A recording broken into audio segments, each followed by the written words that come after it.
Power to the truth. This is Margo. This is Tuesday, May the 7th, 2019, 6:26 p.m. Pacific Time, United States of America. So we're going to look at methane. They just released new data for methane on cams for Saturday. We're going to go over Robin Westenra's latest blog post on the condition of the Arctic. And we're going to, then we've got a couple of other news items to go over, and then we're going to look at earthquakes. So, here we are for Saturday, May the 4th, Arctic View surface level on Copernicus Atmosphere Monitoring Services, or CAMS. I've got the Arctic View pulled up. So this is where it left off on Friday with this building and releasing in the Kara Sea, and then over here in Siberia, this constant releasing, and pretty clear for the rest of the Arctic, and even lesser methane over here in Greenland. So I have the movie loaded up. So the data day is for Saturday, and then it moves into the forecast period for Sunday, Monday, Tuesday, and Wednesday. And so we're seeing this release coming back in the Kara Sea here. It's constant, and it's just kind of filling up this northern part right to the east of Novaya Zemlya.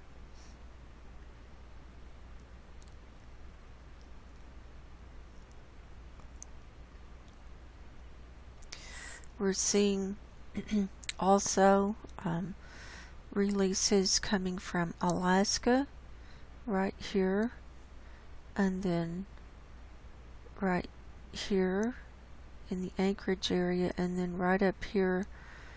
I'm not sure where that is. I think that's like the Fairbanks area. Over here it's there's a whole bunch of volcanoes over there. So it could be connected with one of those releasing. And we're seeing this high release up here in Canada. And then when we look at another view, you're going to see the United States is the whole eastern side is pretty much covered up. Okay, now let's go to the North America view. I'm going to show that next.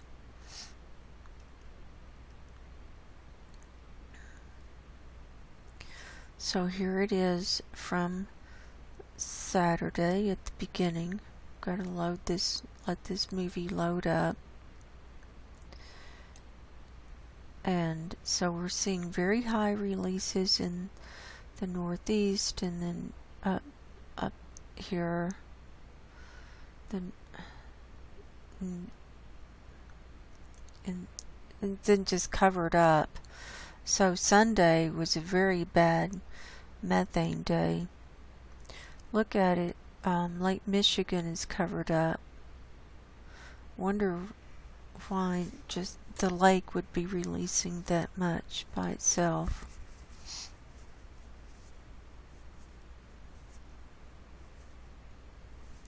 The west looks better than I've seen it sometimes. Actually a lot of blues. It is cooler here. It's been cooler than we normally have this time of year, so that could be bringing the methane level down. Look at that. Let's see, there it was on Lake Michigan.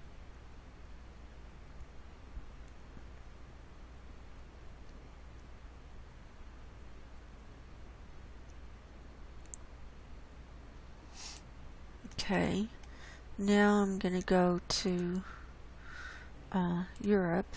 We haven't seen Europe in a while.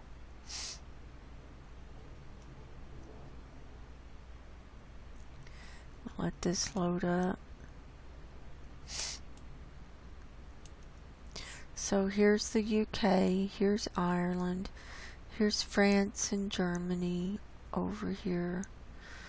Here's Portugal and Spain. Here's Northern Africa. Here's Italy, where it comes down.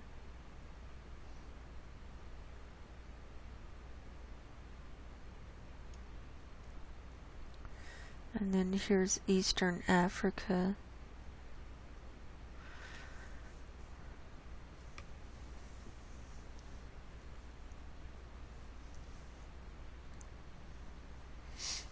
So we're not seeing the big waves releasing. We are seeing high releases, the countries themselves. And, you know, it's hard to separate the source of all these, you know, where all this methane is coming from. And you can't just blatantly say it's all industrial or if it's all man-made, it's all one or the other. No, you just can't say that. And it's a whole combo plate. It's a lot of different places that methane comes from. A lot of natural sources of methane, and also from all the population, people on the planet. The more people you have, the more methane you're going to have. Because methane is released from feces.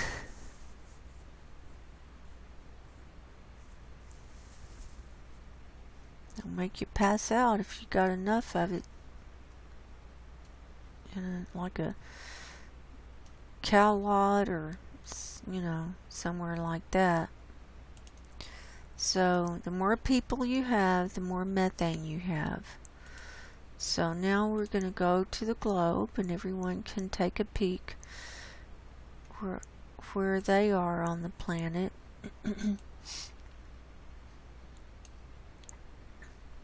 What it's doing in your little part of the world.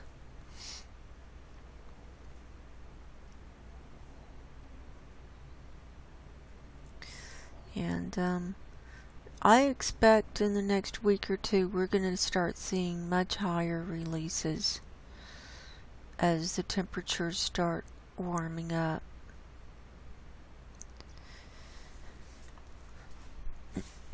And we've had a lot of colder air in places further south that we normally don't have. And so that's one reason you're not seeing the higher methane in some of the places that you normally would.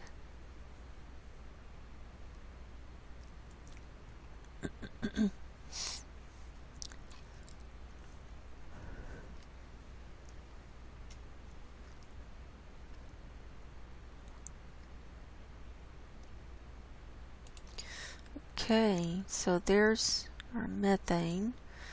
We're going to leave that as a backdrop.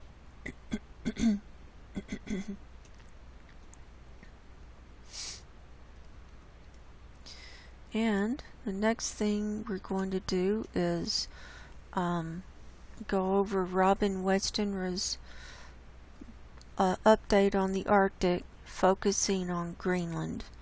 This was from yesterday. And he starts out kind of showcasing Dave Alcock, or Nostradamus's latest Phone Age News video, his number 6. It was really good. And he says he's done an excellent report on the Arctic, including revealing the source of high sulfur dioxide readings coming from a lake near Norilsk in northern Russia, the most polluted city in the world. Well, it's a possible source of the high sulfur dioxide readings. He does a really good job of reporting it. He shows where it is in Google Earth, and I've reported on Norilsk. It was some months back, but it's a small city in northern Russia, and it's got a very dark history. But they do a lot of mining and processing of metal ores, especially nickel, and it's constantly releasing sulfur dioxide. And that could be one of the sources of the sulfur dioxide, but I still think there's more to it. I still think that there's something there, that there is magma coming to the surface of the earth, and I think it's more along the lines with a combo plate of the toxic environment and also the Siberian traps that that Rosemary left us the links on my video from a few days ago. She did a bunch of research about the Siberian traps that were like these lava fields, and they were basically volcanoes, and it was just lava fields, and it was in the last extinction, and they released so much sulfur dioxide and toxic gases. They're thinking that that could have caused the last extinction. So, and that's in the same areas. So it's hard to pinpoint exactly, and I'm not going to say it's just this or just that. I think it's a combo plate. But Dave did a great job of showing what he researched and what he found in Norilsk and that city up there, and so I recommend everybody watch his video and see what you think is the source of it. But I mean, it was a huge release, and I did show it, and no one seemed to get too upset about it, except Rosemary, did her research, and anyway. And we see it from time to time there. And on May 23rd of 2018, I did a video. It was one of my first CAMS videos, and there was it was showing a very high sulfur dioxide release in the same area. So, but it's not all the time. We don't see it that high coming up all the time. It's here and there. In fact, here's my video. This is from May the 4th, and here's what it looked like. And if you compare it to, here's Popocatépetl that's going off in Mexico.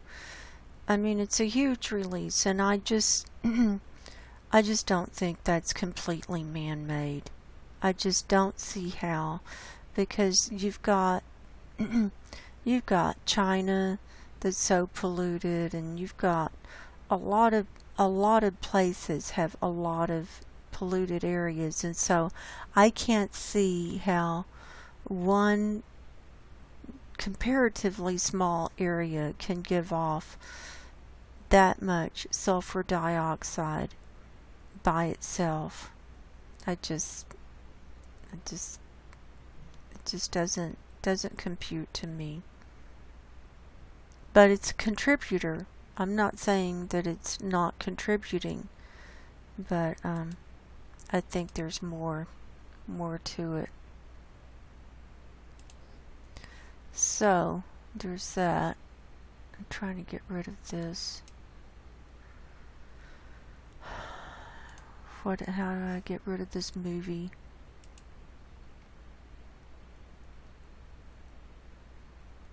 Hang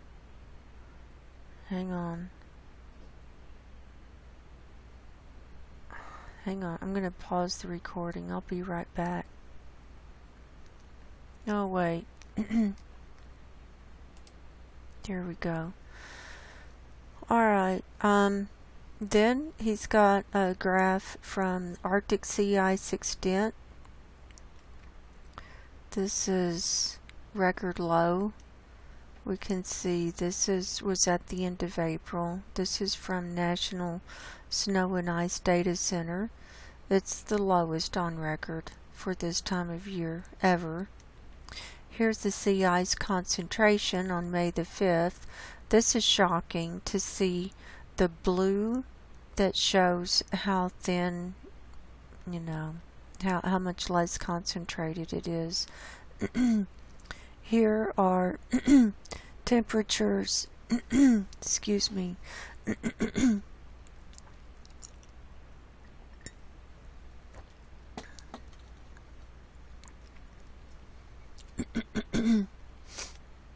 and showing the blues in the Arctic and over Greenland and coming down over Canada, but then the green on the western side of Greenland. So it was abnormally warm, and Dave goes into that.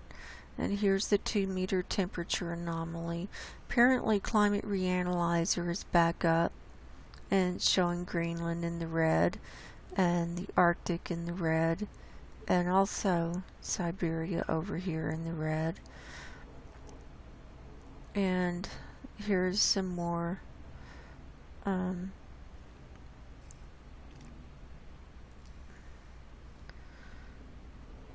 what is this?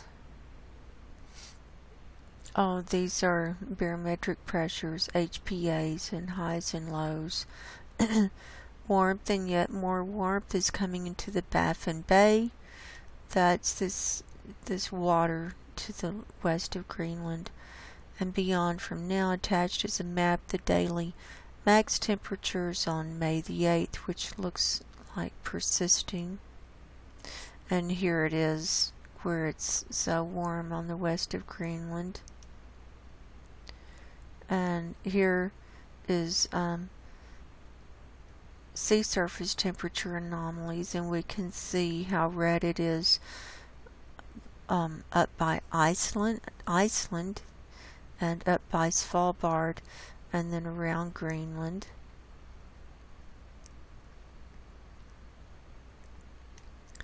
And they're saying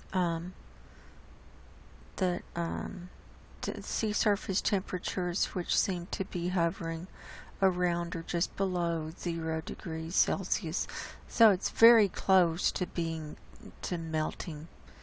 And well, it will melt at 0 degrees because it's salt water, and salt water freezes at a colder temperature. So if it's at 0, that's going to be melting. And here's another map of temperatures, it looks like. Here's some screenshots Robin took of NASA Worldview from May the 5th, and this is the northern part of Greenland, showing that it's already melting here, and it's way too early in the season for it to be melting, and it's starting to melt up here on the northern part. Here's Baffin Bay to the west side of Greenland. That's all ice-free there. And we can even see the terrain. You can see the where there's no snow or ice even on the rock. It's just rocks and mountains there. And here it was this time last year. And then apparently Robin had a hard time getting to the Navy website for the sea ice, but I was able to get there. I'll show you that in a minute. Here's CO2 levels. It's almost up to 420. Well, and then here's comparison of 2019 and 2016. This is sea ice. I don't know what. Okay, this one's 2016 and this one's 2019.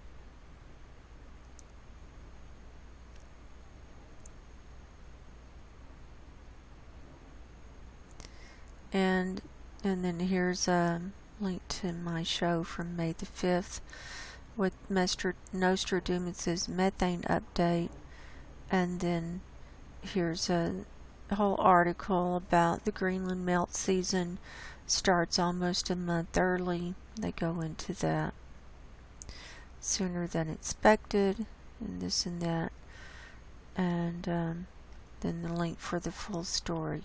So Robin does a good job of bringing together all these pieces of the puzzle from different sources, and so thanks, Robin, for that.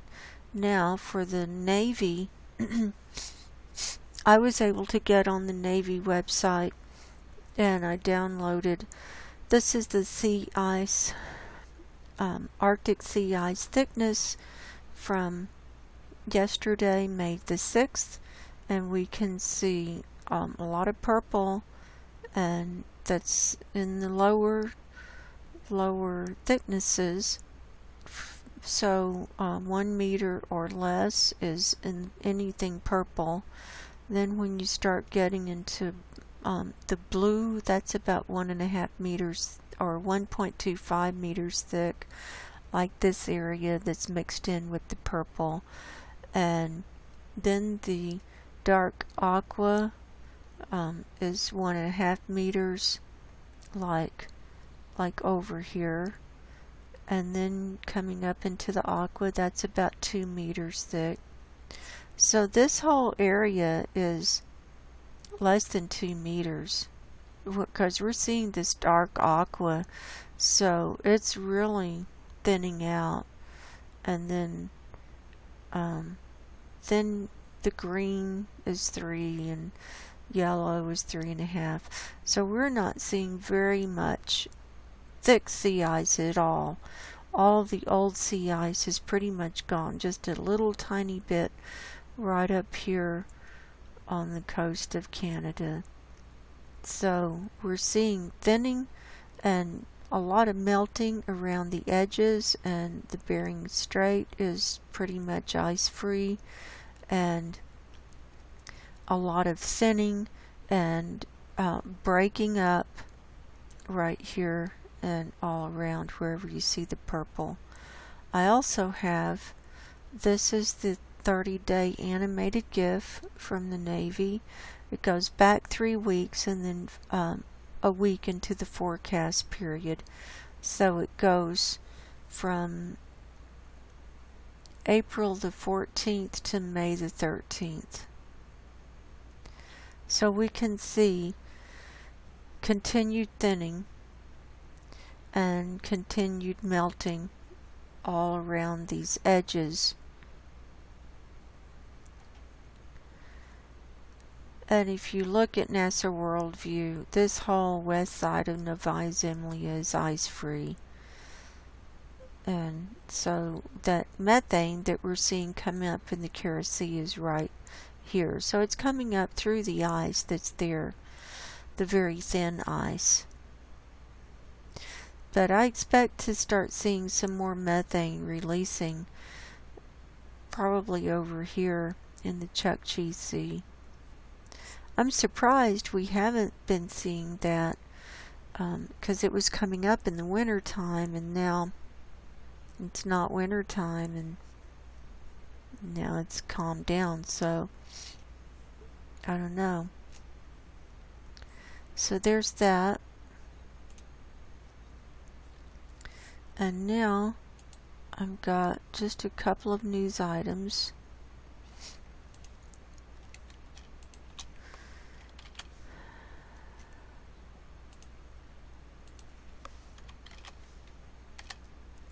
This is from Yahoo News from today.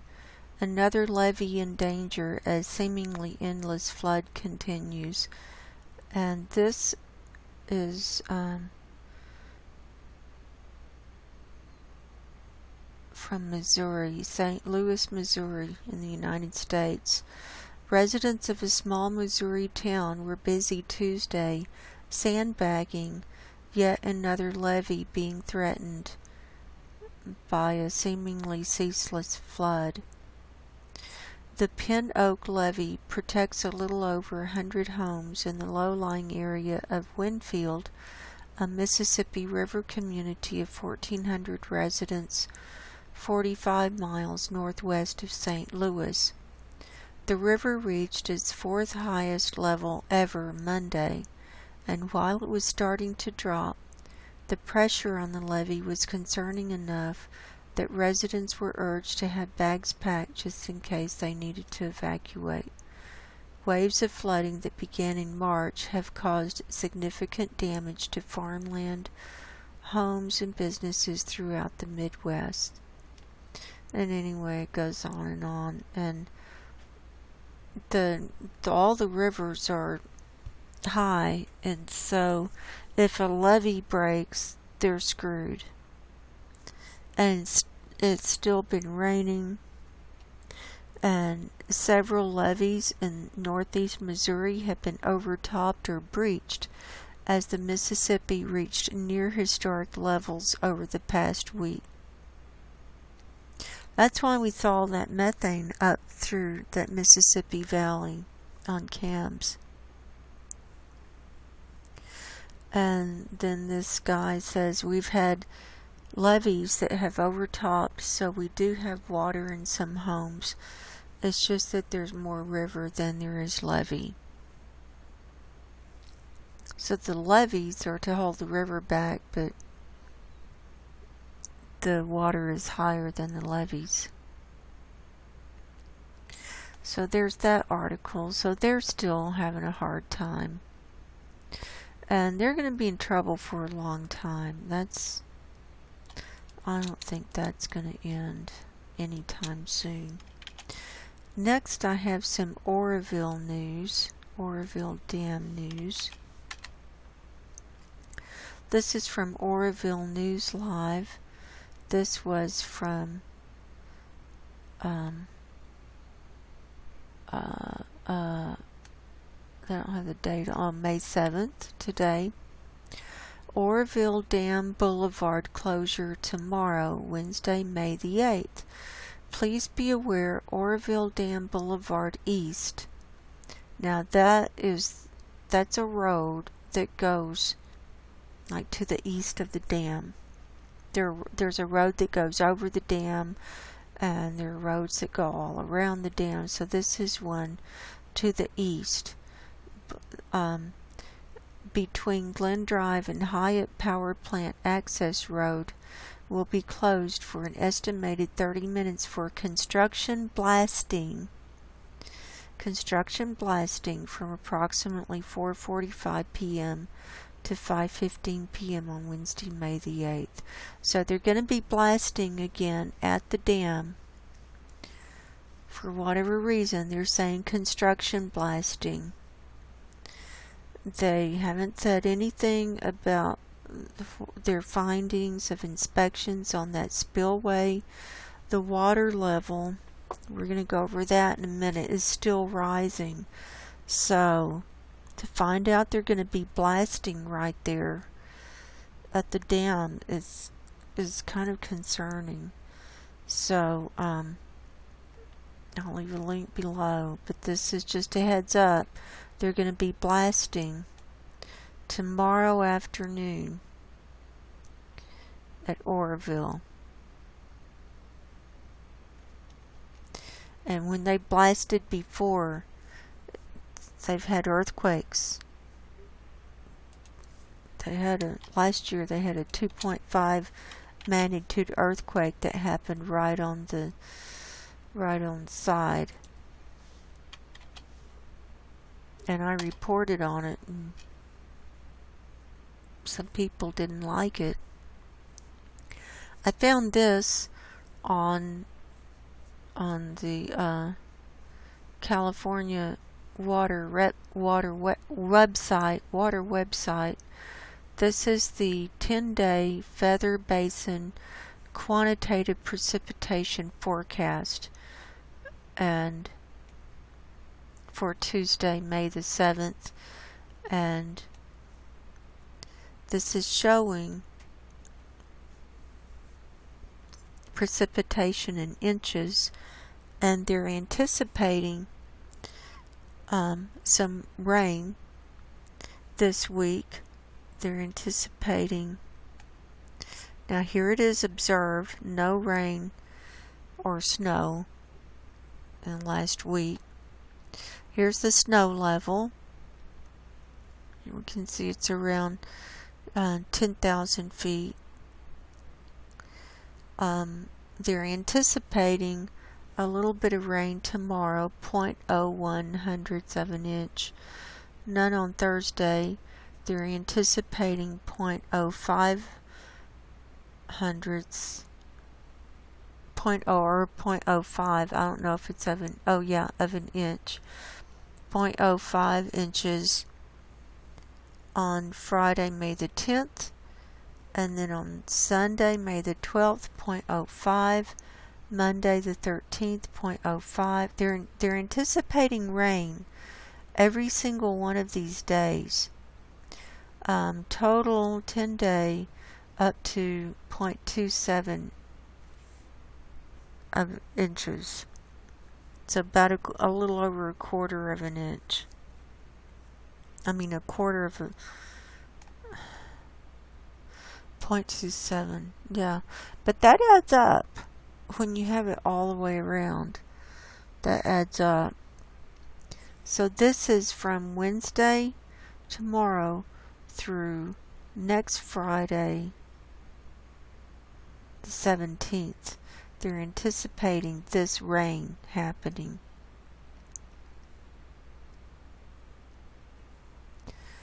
And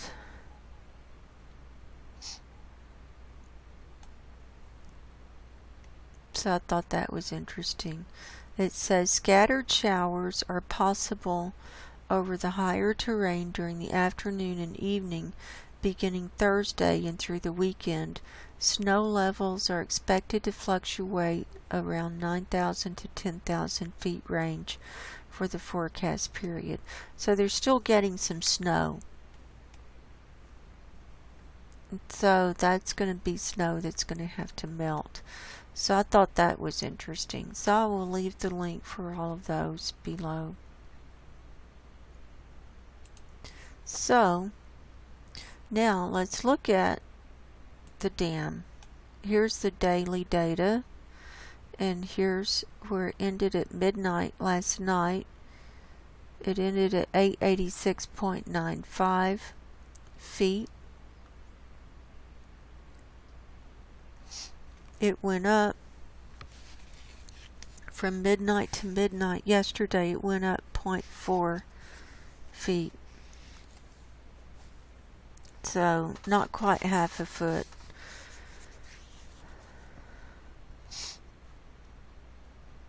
Here's their inflow and outflow. The inflow yesterday was a little over 14,000 cubic feet per second. The outflow, they're saying, was around 11,000. So now, if we look at the real-time data, we have to click latest twice in order for it to update. Okay, let's see. I need the 6 o'clock reading is 887.35, and the inflow on the 6 o'clock reading was 14,491, almost 15,000 CFS. The outflow was 9,442. So the inflow, so that was the highest since 7 o'clock this morning. That was the highest inflow. It's been about 12 to a little over 12 and 13.5, and then so this has been the highest inflow that we've seen since 7 o'clock this morning. So let's get our calculator. So that was 887.35, and at midnight it was 886.95. So it's gone up 0.4 feet already since midnight. And yesterday, for the whole 24-hour period, it went up 0.4 feet. So it's going to go up more than that between now and midnight. We got 6 more readings, or 5 more. So there's that. So it's still going up. And the emergency spillway, the top of that is at 901 feet. So there you go. Now let's look at some earthquakes.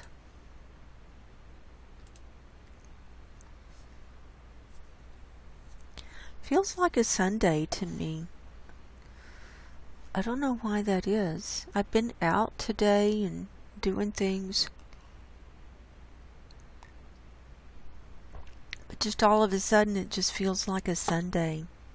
It's very strange. Anyway, okay, we're looking at USGS for all magnitudes. We have 256 earthquakes on the map for the last 24 hours. Of those, we have 27 that are 2.5 magnitude or higher. So this 2.6 in California is going to come off the map at 7:48. That's okay, I'm going to be done by then. But we're going to start with South America. Right down here was 4.4 near Uyuni, Bolivia at 6:04 this morning. Pacific time, because that's my time zone. 248 kilometers deep.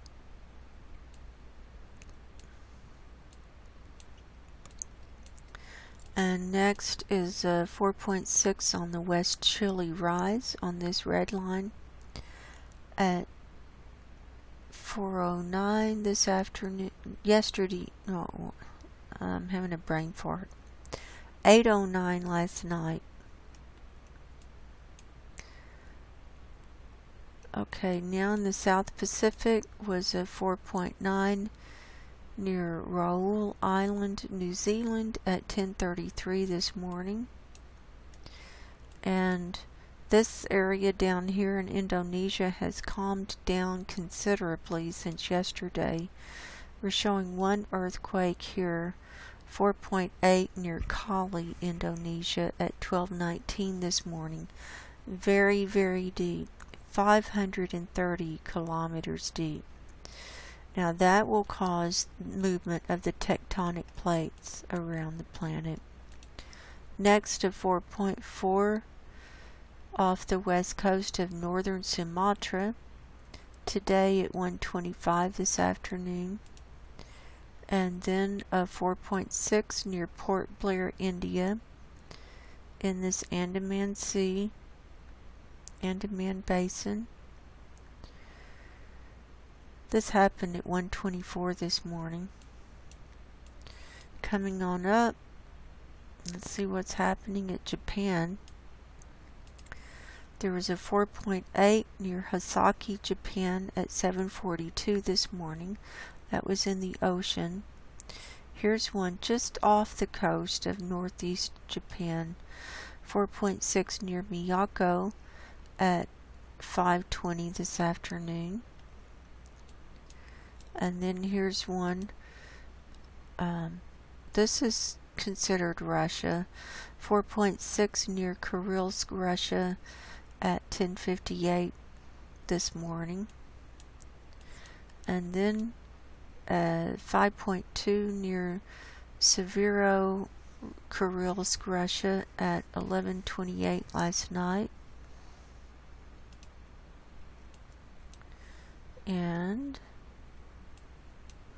I think that's all of the international earthquakes.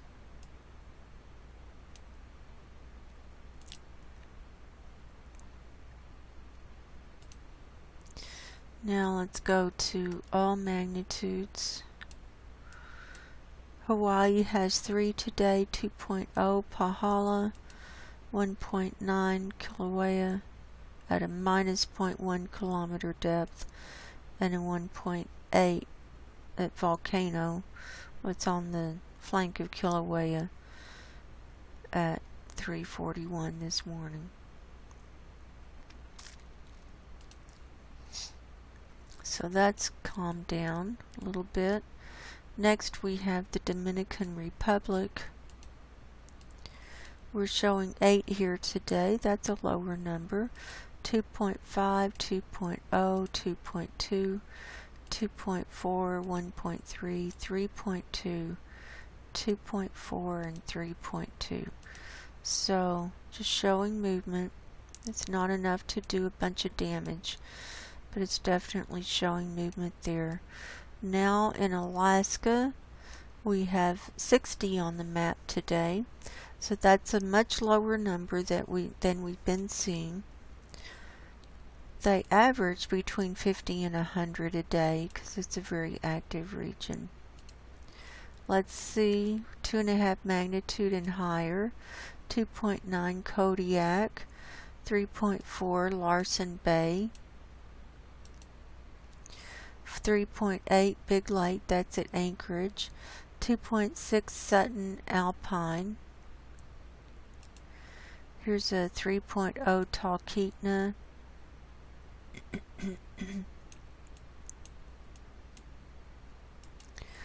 And a 2.8 Noatak. Now let's see with all magnitudes what's going on.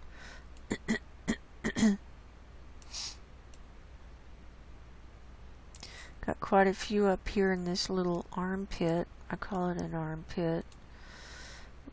Here's the Anchorage area. They've got a few here. A few more. Look at all of these at Cook Inlet. This is the area where we were seeing some methane come up. And Redoubt Volcano is right around here. So here's that 3.0 at Talkeetna. There's some more around there. So we're seeing the movement spread out. Here's Kobuk. We've got 9 here today. Some at the surface, 0 depth. The highest one was this 2.0. And then we've got 4 up here in the north at Koktovik. 2.1 is the largest.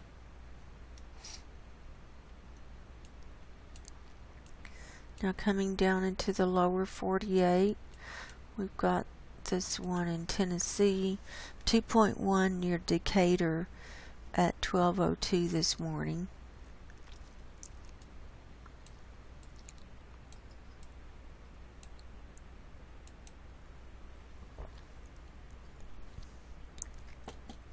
Here's a 2.9 near Snyder, Texas at 1:27 this afternoon. They do a lot of oil. They've got oil wells all over the place there. It's probably from that. Here's Utah. We've got 3 here today. A 0.3 at Farron, 1.8 East Carbon City at a minus 1.5 kilometer depth, and a 1.6 same place at a minus 1.7 kilometer depth. Next, got Yellowstone. Wow, what is going on? We've got 12 here today. We're going to start with this quarry blast. Looks like 2 quarry blasts. This one was a 2.2 magnitude near Butte, Montana at 12:07 this afternoon. And then a 1.5 magnitude quarry blast near Townsend, Montana at 10:53 this morning.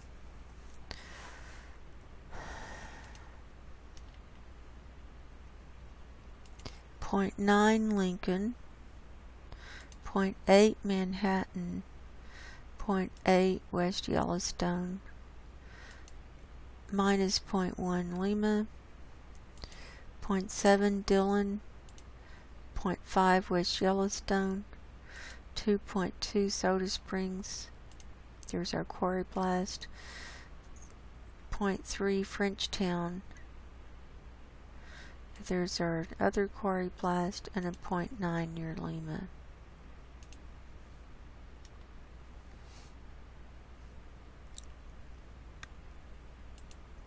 This earthquake, this 0.4 near Frenchtown, Montana, was at a minus 0.9 kilometer depth. So the earthquake, the epicenter was up in the mountain or the hill. So that's I think it's magma moving up in there, coming up and causing the earthquake. Okay, it looks like Pacific Northwest is picking up.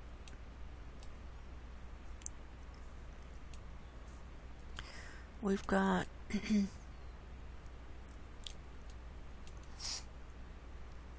we've got 8 here today. Let's go to our real-time tremor map first. The last 3 hours have been pretty quiet, only 4 tremors.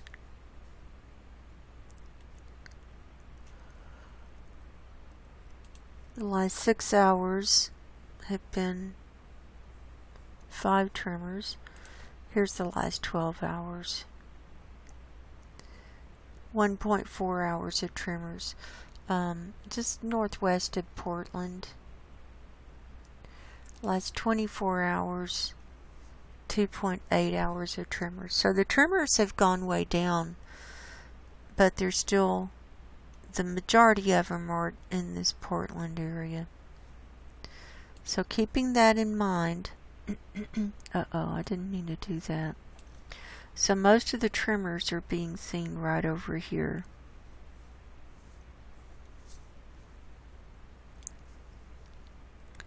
So we're going to start up here. Here's a 1.2 Bremerton. Here's a 0.1 Intiot. Here's a 0.3 Packwood. There's another one there. It's hiding. So 1.1 Packwood. That's right at Mount Rainier. That's a volcano. Right on the volcano. Here's a 0.3 near Morton.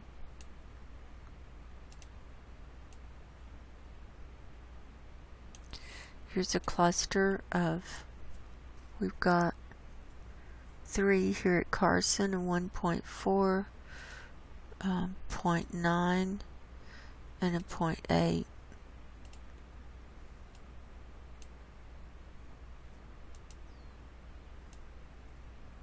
Here's Mount St. Helens. So that's to the south of that. So I think that's all of those. Now let's see what we have 2.5 magnitude or higher. Okay. We'll see them as we come down.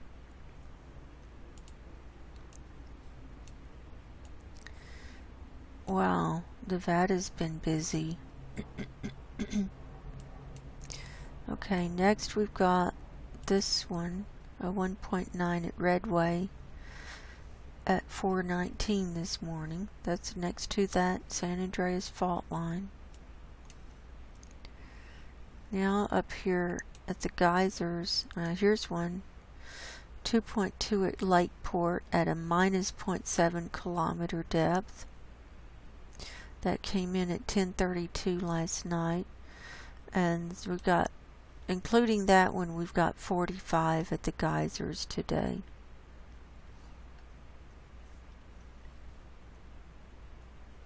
Here's a 2.2. That's one of the larger ones.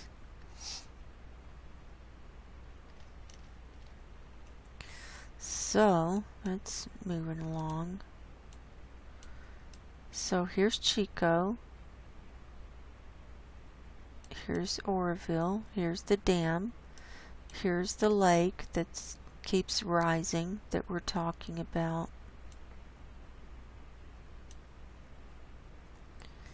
And this is the dam. This is the spillway that had to be rebuilt. And then the emergency spillway is right up here where the water just comes over. That's at 901 feet. So we're getting close.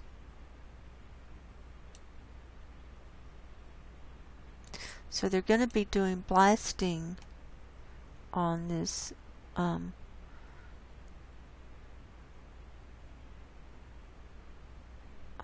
one of these roads.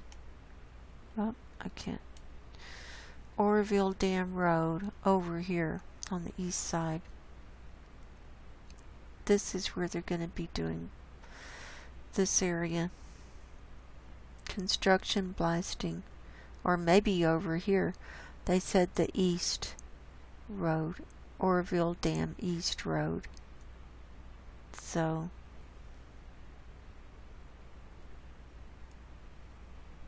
I don't know. We'll find out. We'll be watching closely. Here's an earthquake right in the middle of Lake Almador. A 1.5 happened at 8:20 this morning. Almanor. I don't know what I said. Then coming in near Reno, a 0.8 and a 0.8 near Cold Springs, Nevada. And then here's 0.9 Silver Springs, Nevada. Here's a 0.4. This is where we saw that cluster of earthquakes last week. This is southeast of Fallon. We've got some more up here at Austin today. We've got 4. A 3.9. I think that's the biggest one at 11:58 last night. 1.6, 1.4, and 1.8. So that 3.9 is getting up there. Here's a 1.6 magnitude explosion near Tonopah at 2:30 this afternoon. Then we've got a few coming down through Hawthorne. Those are all Hawthorne. Quite a few down there. It looks like we've got a stack. Got 3 stacked up there. Those are small. And then we've got 4 stacked up there. Under ones. So now when we come into southern Nevada, we've got 20 here. We've got a whole bunch right here at Goldfield. There's a lot of mining at Goldfield. 1.6 is the largest. So we've had 9 right there. And then we've got some more down here in southern Nevada. They're small, like a minus 0.5 and so forth. Now, let's come down this east side of California. Here at Mammoth, we've got 4 today. 1.3 is the biggest one, a 0.7, 0.6, and a 0.5. Coming on down. More. Okay, 0.2 near Beatty. Okay, we've got quite a few down here. At Little Lake, Coso Junction area. What's this one? Here's a 2.0 Little Lake. 0.4 Coso Junction. 0.9 Little Lake. Uh-oh. What have we got? A quarry blast. A 1.3 magnitude quarry blast near Searles Valley. at 12:23 this afternoon. And then 2 earthquakes. Here's a 0.2 right next to it at 1:48 this afternoon, and a 0.5 at 10:13 this morning. So here's another blast. 1.8 quarry blast near Boren at 4:18. They all happen around the same time every day. They're on a schedule. 1.4 Grapevine, 1.6 Fillmore, 1.0 North Acton. Here's one in the ocean, 1.8 near Dana Point.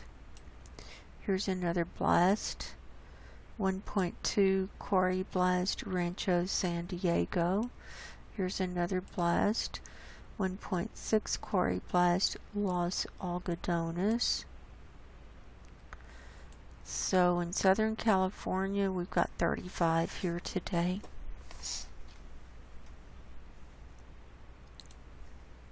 Here's a 2.6 El Centro, 1.2 Nyland. Here's Kauai. Here's another little cluster, Borrega Springs. Yeah, it clusters there too. We've got 8 right there. And here's Kauai. Now let's go back over here. Make sure I got these. 2.6 El Centro. 2.5 Borrega Springs. 2.6 San Simon. And a 2.6 Alum Rock. Okay, let's come up the San Andreas fault line now. 1.0 north of Acton. 1.6 Fillmore. Grapevine, we saw those. 2.6 San Simon. 1.9 Huron. 1.1 Pinnacles. 1.0 Tres Pinos. Uh-oh. Look at this. We've got 9 here at Alum Rock. Now, they had some over here yesterday and day before, I think.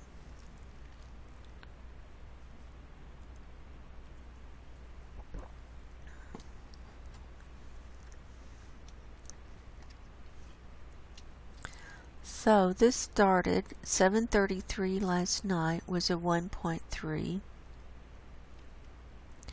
Then at 7:36 last night was a 1.3. Then 7:48 last night was the 2.6. Then 7:51 last night was a 1.1. 7:57 last night was a 0.9. Then at a 10:18 last night was a 2.6, and at 10:26 last night was a 1.1. 10:42 last night was a 0.9, and then at 3:32 this morning was a 1.0. So something's going on there.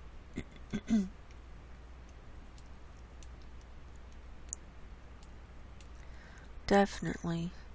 Here's one. 1.2 near San Francisco Zoo.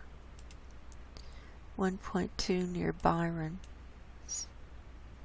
Look, we just had some more at Geysers.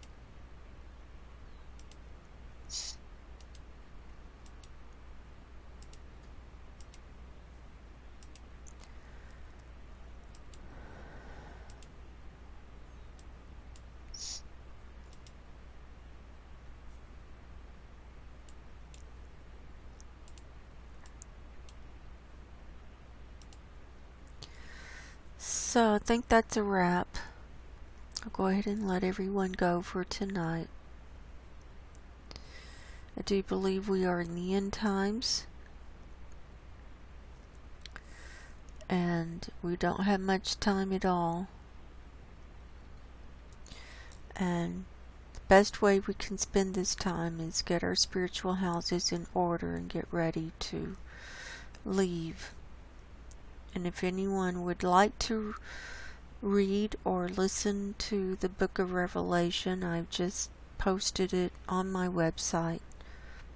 So you can go to my website and then look at the tab, Book of Revelation, if you've been interested. It's a prophetic message for these times that we're living in. So until next time, God bless you, go in peace, and good night.